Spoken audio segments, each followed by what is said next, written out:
Hello everyone, I'm Lucy Fanger, CEO of On Technology Partners, and I'm proud to be sponsoring our new program, Women STaRs. In each episode, we will spotlight an amazing woman and the struggles and triumphs that she has faced. Then we will reflect and share her insights. Our goal is to engage, entertain, and explore the women STaRs in our world today. I hope you enjoy. I want to thank you all for listening today. My name is Shanti Harkness, and I'm the Media Manager for On Technology Partners, a women-owned company addressing cybersecurity and risk. Join us as we share the reflections of women just like you that have survived struggles and embraced triumphs in their lives. Today, we'll be talking with Inez James. Inez has over 20 years of supervisory experience with the Ohio Turnpike and Infrastructure Commission. She's a proud graduate of HBCU, Kentucky State University class of 92, where she earned her BA degree in physical education and her master's degree in special education from Ashford University. She's currently the president of the Lorraine Club of the National Association of Negro Business and Professional Women's Clubs, serving her third term. She's also the president of the Lorraine Democrat Women's Club in Lorraine, Ohio, and she is a member of the Delta Sigma Theta sorority, Lorraine County Alumni Chapter, serving on numerous committees. In March of this year, Inez was appointed by the Ohio Secretary of State, Frank LaRose, to serve as the first African-American and first female to hold the Democrat Party seat on the Lorraine County Board of Elections. Inez, thank you so much for taking the time to speak with me today. Thanks for having me. So let's go ahead and dive right in. So why don't you tell us something about yourself that others may not know, or something exciting about yourself? Sure. So something that people might not know is that in my spare time, which is not a lot, I do women in history, African-American history characters. So I do Sojourner Truth in full costume, and I do Mary McLeod Bethune in full costume. And then I also do some poetry of Maya Angelou. Oh, very nice. That's pretty cool. So now let's dive right into our main question. So we know that triumphs don't come without their struggles, right? So talk to us a little bit about what some of your biggest struggles have been. This can be either professionally or personally, and how you were able to get through those struggles and what kind of an impact it had on your life or career. Sure. So I'd say I'd go far back as 90s when my father was diagnosed with AIDS. And he lived successfully almost 10 years. I was his only child. My parents were never married. My dad contracted it from a HIV user, someone who did use drugs. My dad wasn't a drug user, but he dated someone who disclosed that they were using, or did not disclose they were using, and had that virus. And he contracted it that way sexually. We transmitted, and I was his caregiver and watched him go from being, a strong person to, he went from, of course, HIV then turned to AIDS, and helping him navigate through that season of his life. And when he passed away in March of 96, for me, it took going to therapy. We actually were going to do a group therapy with other family members who had contracted the diseases. Back then, it wasn't as well. We don't really even talk about it anymore, but it was still such a forbidden, conversation, and people were very negative towards understanding the virus or the disease, I should say. But at any rate, my father passed away before we could go to the class together or to the group session together. And I went by myself, and realizing how important therapy is and how it does work. I'm a very secure woman of faith and believe in the power of prayer. But I also know that it takes more than just prayer. Once you pray, you get up and do something. But your community support is so important when you're going through trials, because it wasn't so much I was dealing with a disease, I was dealing with losing my father.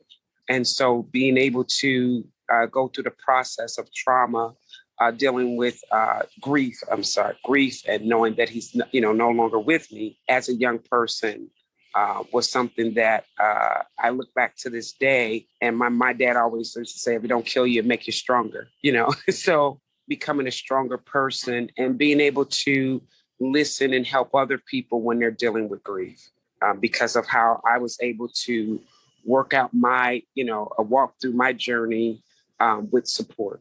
Thank you so much for sharing that. And that support system is so critical for anything. And just it makes going through any kind of struggle, no matter how small or large, it just makes it more bearable.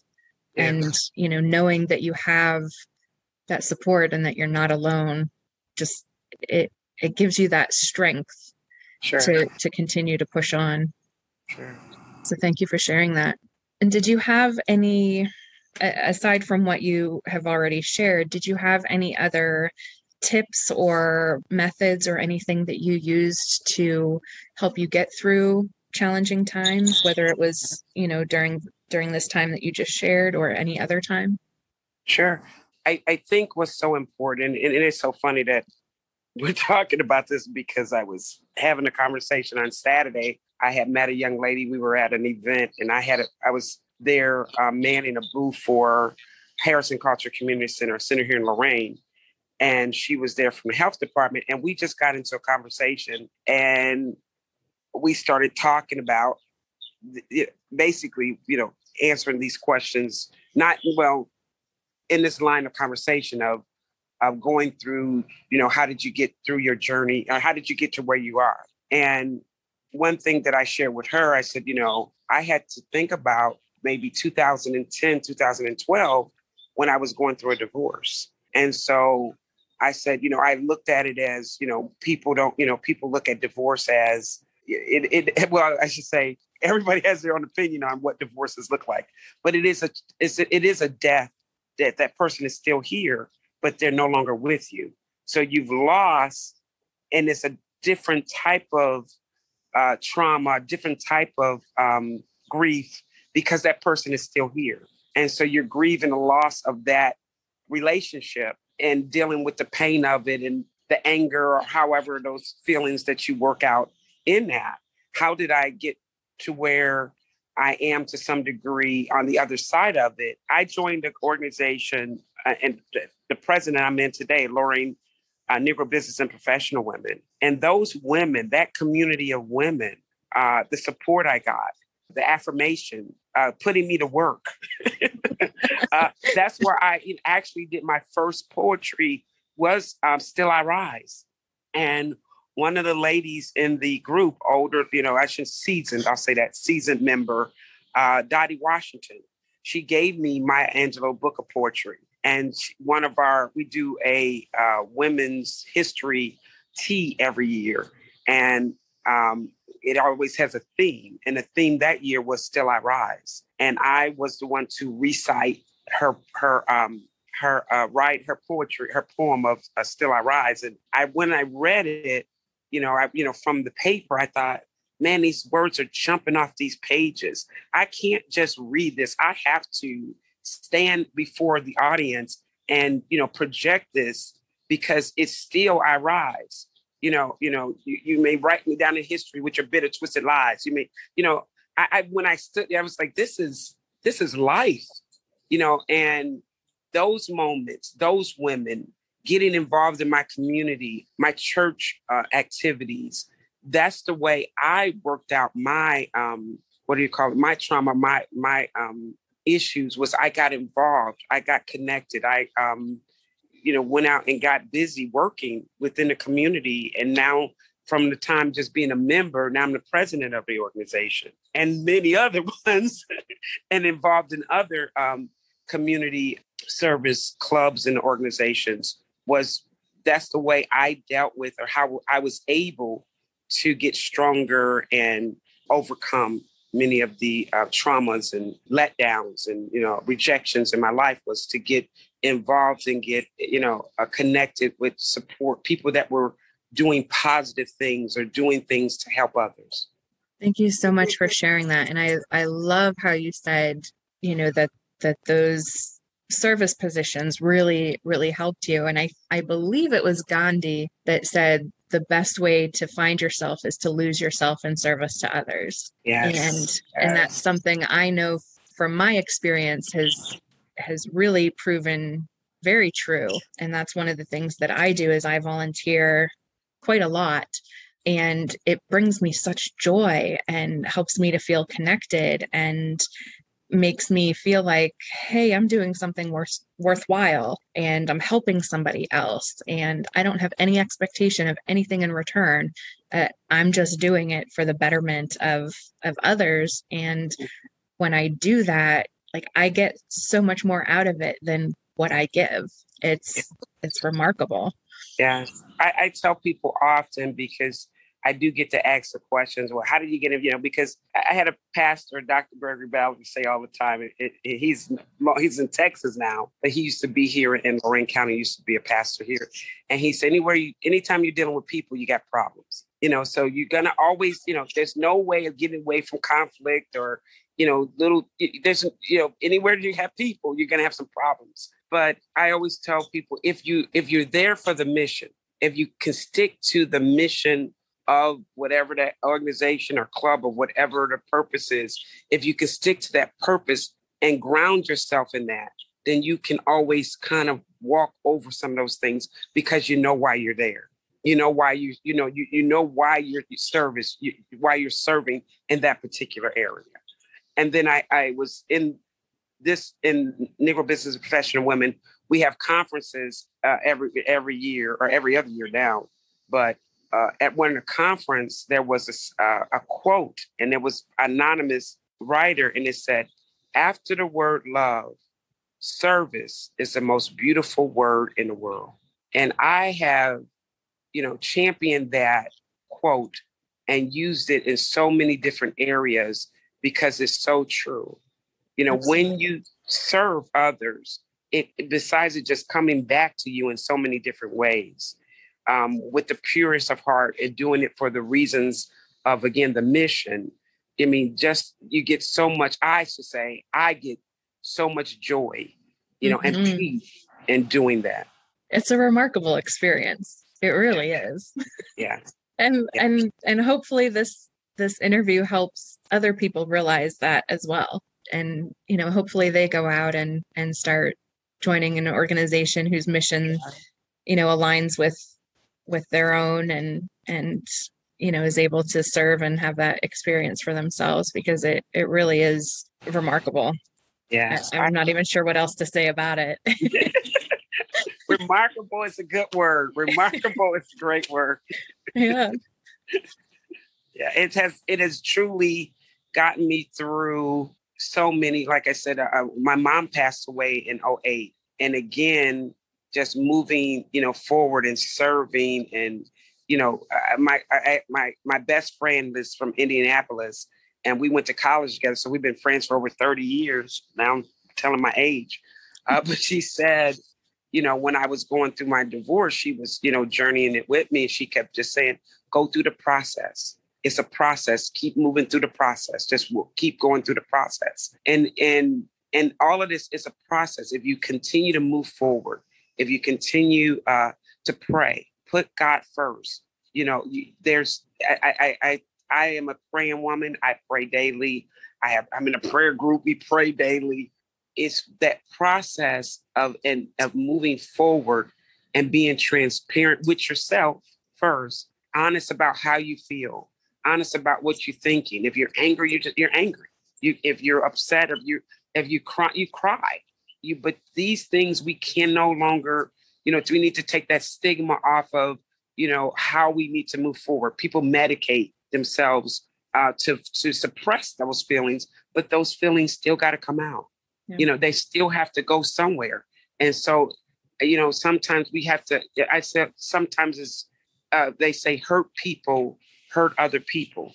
But it's easier to hurt other people, they say, than to feel that pain and heal, and I think that's what we're missing. We need to heal before we move to something else or move into another situation or relationship or whatever it may be, because we're taking all those things with us and being just honest with that.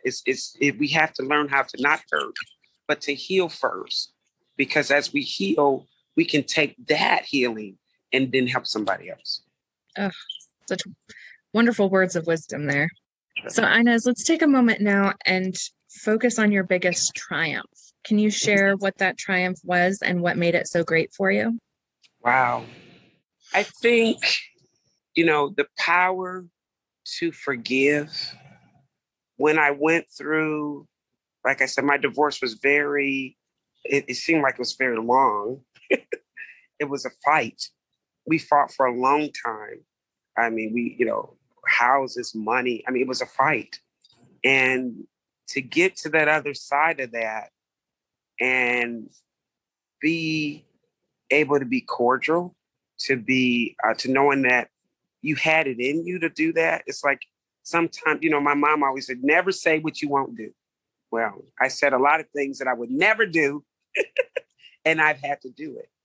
Forgive and truly forgive, and not just that person, other people that I felt that were involved in it, and be able to walk up to them and hug them and have a conversation with them and I would say maybe sit at the same table with them again and move forward. I think that's a big triumph for me, was being able to forgive and heal, like I said, and move in that. So triumph over the divorce and move into the other side of being able to forgive myself, forgive others, get out of pride, just so many things. And that has given me freedom and liberty to open, and it has opened so many other doors for that, through that. That's wonderful. And you're absolutely right. It's a tremendous triumph, especially forgiveness when you perceive that somebody's done some kind of harm to you, and being able to forgive them, and I think a lot of people, mistake forgiveness with not being able to have boundaries. So just because you forgive somebody doesn't mean that you don't have boundaries that you've set with the person. Right. Sure.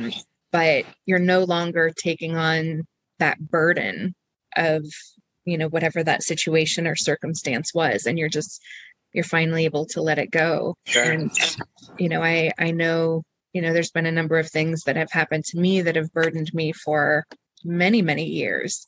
And when I was finally able to just be like, okay, enough, I'm not going to carry this around anymore.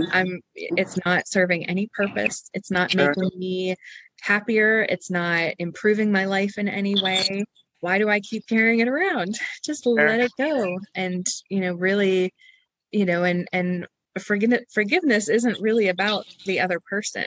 So you can forgive somebody and never say that to them. Like, forgiveness is really about you and your state. And so I love that you shared that was your biggest triumph, because it makes such a difference in how we live our lives and, what we bring into other situations or relationships or interactions. And just, I think you mentioned, experiencing that freedom because of that. And it's so true. So I love that was what you shared as your biggest triumph, because it's a huge triumph. And it's work. And I think, and even to this day, I get people that say to me when they know a situation to happen, how did you forgive them? Why do you speak to them? It's like, because I've learned that, I've learned the secret. I've learned that secret. It's like you said again, it's not about them. It's not about them. It's about you, and just that freedom and liberty you have when you can walk in that victory. It truly is. I can name, think about, this I did, things that I've accomplished, but those things they have their moment, they sit on a shelf and you can, and dust them off at any time. But the power of forgiveness is an ongoing journey. And when you learn how to move in the way where I forgive you, I forgive myself. I look at what I did, I can see my side of the story and what I could have done better, and then of course I can see what you could have did better. But then, but I can look at it and see what I could have done and how I could have handled it differently. And I move in that strength, and say, okay, I can fix that. I know what I can fix, or I can see it where and sometimes it's tough. Sometimes you got to dig deep to get to that, because admitting when you made a mistake sometimes is when, it's such a prideful thing. We don't realize how strong pride is, that it can get in the way. I always tell when people say, well, sometimes if you just get out the way, you might, you can do better if you just get out the way, but learning how to do that, successfully, where you're not looking to be the person in charge, or the person who got to be seen, or the person who has to have the last word. When you can get out of the way and see some of these things and say, yeah, that is me. Yeah, I do have these issues. And, I got to work on that. I could do this better. And sometimes you're not wrong, and being okay with agreeing to disagree, or seeing that person is wrong, and having the power to say, you know what, the only person I can change is me. And maybe through my change, someone else would change. But even if they don't change, I know I can change me, or I know what I need to do to stay in, a good space with that person. And sometimes it's just staying away from them, and knowing how to. And I've learned something. People would say, well, just say you're sorry. I said, you know what? I've learned and I'm at an age where I'm okay with, if I'm not sorry, I'm just not sorry. I'm not going to apologize if I'm not sorry. Now, I can be cordial and I can be nice to you, but if I'm not sorry, I ain't going to apologize to you, and I'm not sorry. It's like, it doesn't mean anything. Like that, but I am this, like, I'm not sorry. What's that saying? Sorry, not sorry. Yeah. It's like, well, and then it's just an empty apology. And what good is that? No, exactly. Yeah. Is living in your true self. And that takes work. But it's, like I said, being on the other side of that, I think a lot of the victories and a lot of things that I can say that I'm a part of, or I associate with, or the clubs or the organizations or whatever I'm doing, it has this, getting to this other side of this journey has been so important. And I think is, a lot of the reasons why, these doors have opened, because I always think God won't give you no more than you can handle, and I think at this stage, if I hadn't walked over that, I might not have been able to get to this, or I had not accepted that, or surrendered to this, then maybe I wouldn't been able to, be able to be at this, this juncture, or on this new journey, or on this, in this realm of I call it of favor, so.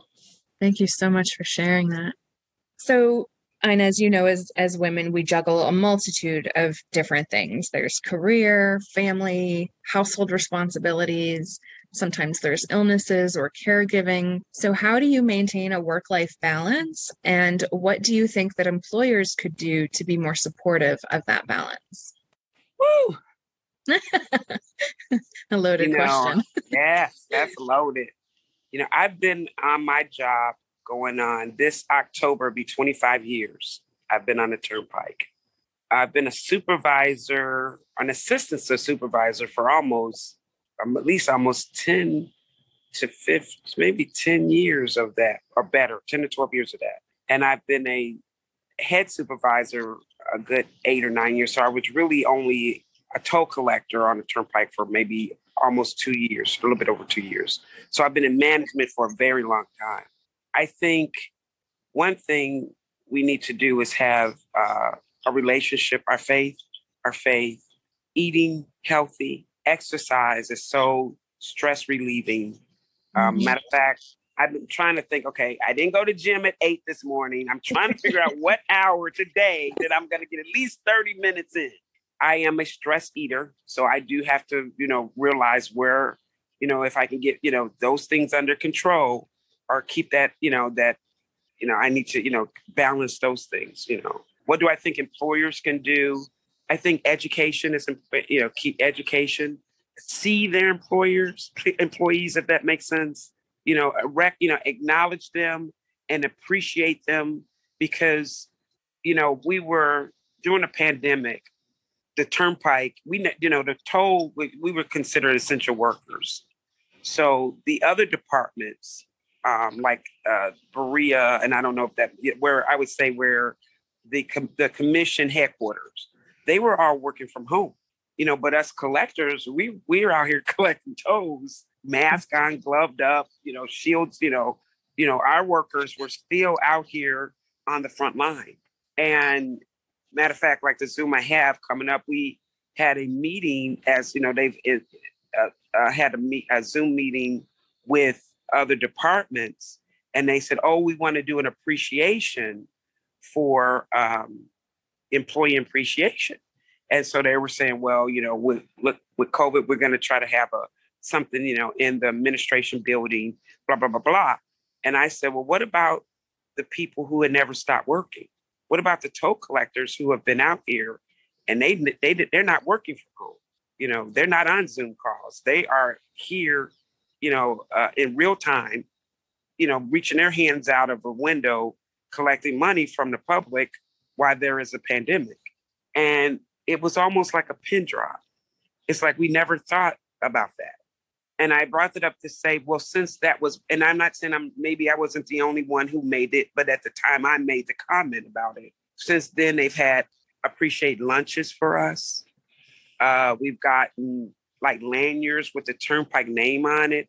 And just the thought, just that little token of appreciation, I can see my interchange or and I call everybody my coworkers, the atmosphere be a little bit more receptive, and say, just that little token of saying, I see you and you're appreciated, says more than, anything, and they send out little thank you cards and put them in each person's mailbox. So just being seen and appreciation, because my mom always says, if I'm paying you, you ain't doing me no favors.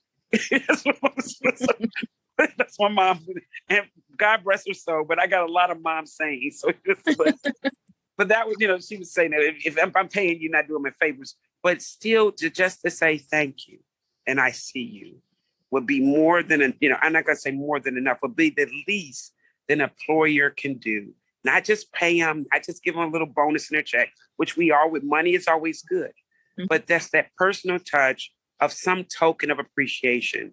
I think would be great. And it's nice. I completely agree with that. So let's take a moment now. And if you would just take a moment to reflect on something that you wish you would have known sooner in life and share that with us. Oh, easy.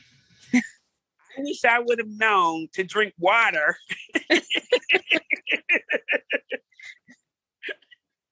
And not Kool-Aid and all these sugary things. As a young age, that water was so essential. And I bring that back to nutrition. We talk about the disparities in, the African-American community and things we did not know and things that we were taught as a young age. Eat all your food on your plate. If I don't want all the food on my plate, I should eat one full, not unless my plate is clean. But and not saying kids don't eat all the food on your plate. If you want, it's usually healthy for you. Eat your green beans, eat your asparagus. I couldn't stand asparagus growing up. Now I love them. But I think eating healthy, better eating choices, if I knew what I knew now, I'm not saying I would be, I'm not talking about shape or anything. I'm talking about, high blood pressure and diabetes, and those things could be so much more prevented in African-American community if we knew what we are hearing and know now. So What advice would you give to young women that are just beginning their careers, or perhaps a woman who's thinking about changing careers? I would say, write down your goals. What's your 3-year plan? What's your 5-year plan? What do you really want to do? Because I believe you can do whatever you want to do, and there's nothing wrong with changing goals. If you're not happy, you're just not happy, and there's no time frame on when to do it or how to do it, but it usually is in a time and a season for yourself. Listen to yourself. Listen to what you are telling yourself. If it hurts, it hurts.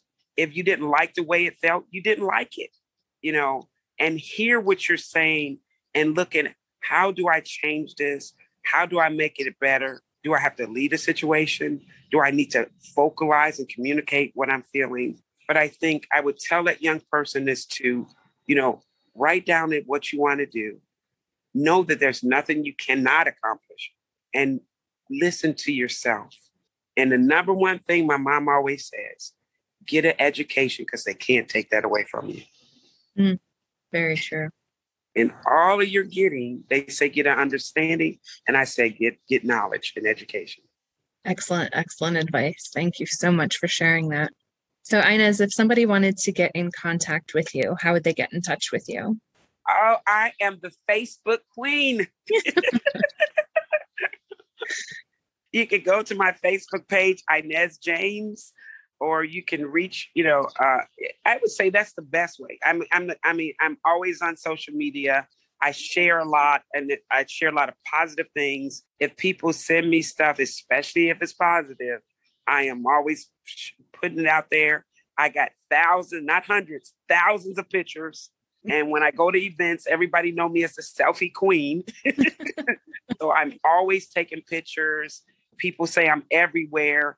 And I say, no, I'm not. I'm just everywhere that I was sent to be, so I would say that's probably the number one way to get to reach out to me. You can message me on there. You can put something on my page, but that's I'm definitely on social media, on our Facebook. All right. Excellent. Thank you so much. So Inez, it has been an absolute joy to speak with you. Thank you again so much for taking the time for this interview. Thank you. Thanks for having me. This is an awesome platform. And I just hope you guys just continue to do what you're doing. This is awesome. Thanks for having me. Thank you. So On Technology Partners wants to thank you for joining us on this episode of Women STaRs. If you'd like to appear in a future podcast episode, or if you'd like to nominate a woman to be interviewed for Women STaRs, please email stars@ontechpartners.com. My name is Shanti Harkness. Until next time, have a great day. Thank you for joining us on today's journey. Remember, you are all women stars.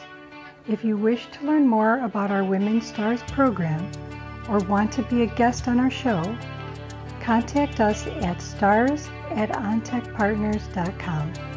And thank you to On Technology Partners for helping me make this program a reality. Remember, we at On Technology Partners want to help you protect your team from hackers. To learn more about our cybersecurity services, go to ontechnologypartners.com.